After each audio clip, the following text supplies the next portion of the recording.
So welcome back to the shop. What was it? A week ago or so we did the winter emergency car kit, and one of the fundamental components in that, of course, is jumper cables. Jumper cables. Perfect example. I was at the grocery store last month. When I pulled in, there was a couple of girls in a Ford Transit, brand new one, looked like a rental with a hood up. And I looked at it and I thought, well, if they're still having problems when I get back, I'll see if I can help them. An hour later, we were 45 minutes at least in the grocery store. We came back out and we're still there. And then, of course, because they were attractive, they had gathered a crowd of not only was there a police officer, but a couple guys walking around this thing. And an hour later, they still couldn't get it going.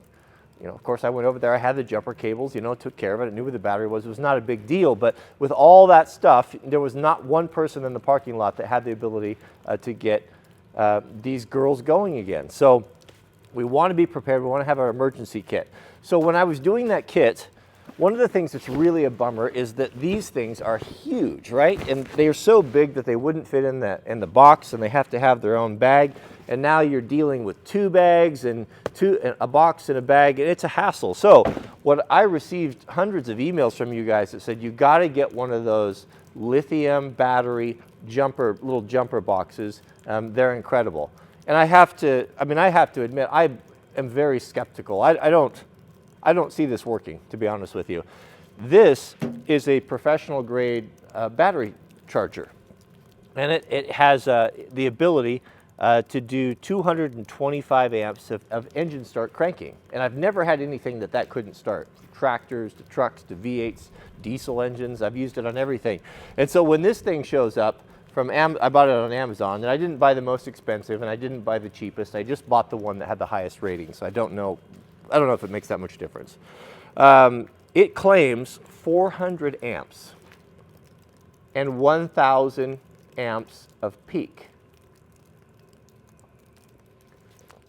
I just don't see how that's possible. I mean, I'm not an electrician or an electrical engineer, but I mean, can it really be? I mean, can this actually start a vehicle? So I opened it up, and it had, you know, of course, it's got the stupid light on it and all that stuff, which actually is probably a good idea if you're yeah, that's actually not a bad idea to have a light on there. So it came with this connector, and here's the process. You plug this guy in, you turn it on.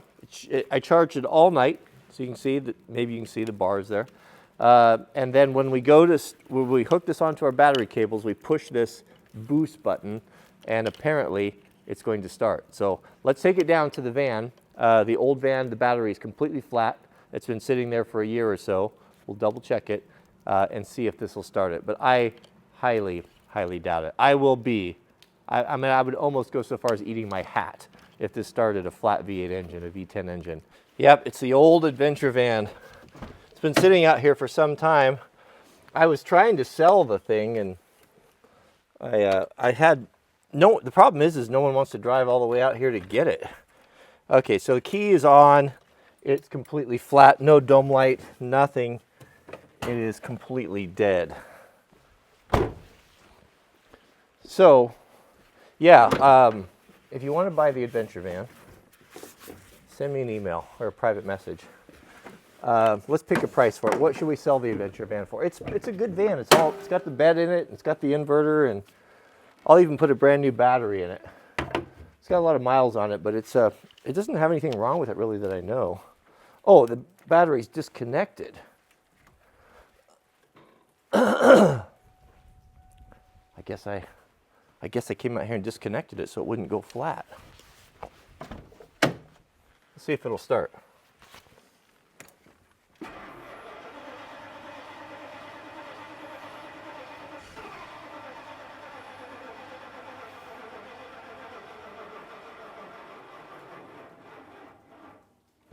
Okay, there was a little bit of juice in there. That's the perfect test bed for what we need. All right, let's bring it over here. Hook it up.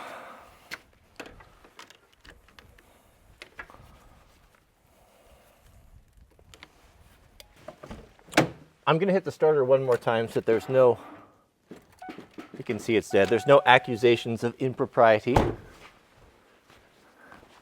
Okay, we hook this guy on.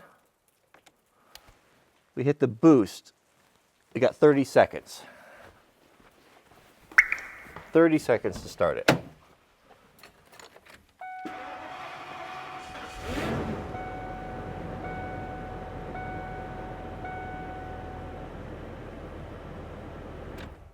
Will it do it twice?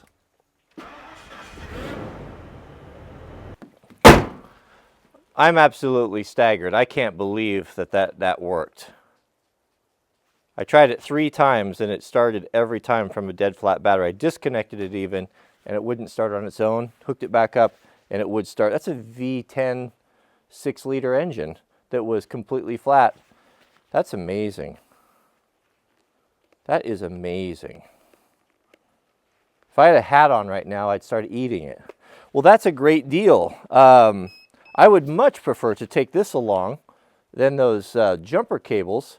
A couple reasons why this gives me independence. Oh, the bad thing about jumper cables, I mean, it's always the worst. You know, you got to track someone down and people are busy. Hey, could you come over here and help me start my vehicle? To be able to do that on your own is nice, and you can charge your, it's got USB ports here, you can charge your phone and stuff on it if you had an emergency.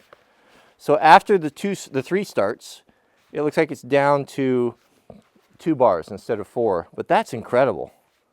That really is incredible. It does come with the added responsibility of making sure that it's topped off. You're gonna have to take it out and charge it every, you know, probably every 6 months or so, but my goodness, that's incredible. I have to say that this might make it onto the Christmas gift idea for the top 10 2008 Christmas ideas. That's amazing. All right. Well, I'll put a link to this one. It seems to be a good one. I think it was around $40 or $50 price range, but I'll put an affiliate link on there. But man, that is really, really cool. I can't believe that. I mean, that's going to be life-changing around here. I mean, how many dead batteries do I have to deal with all the time and not to have to drag that cord around and the starter and all that? Pretty amazing. All right. Well, thanks for watching. I am pleasantly surprised.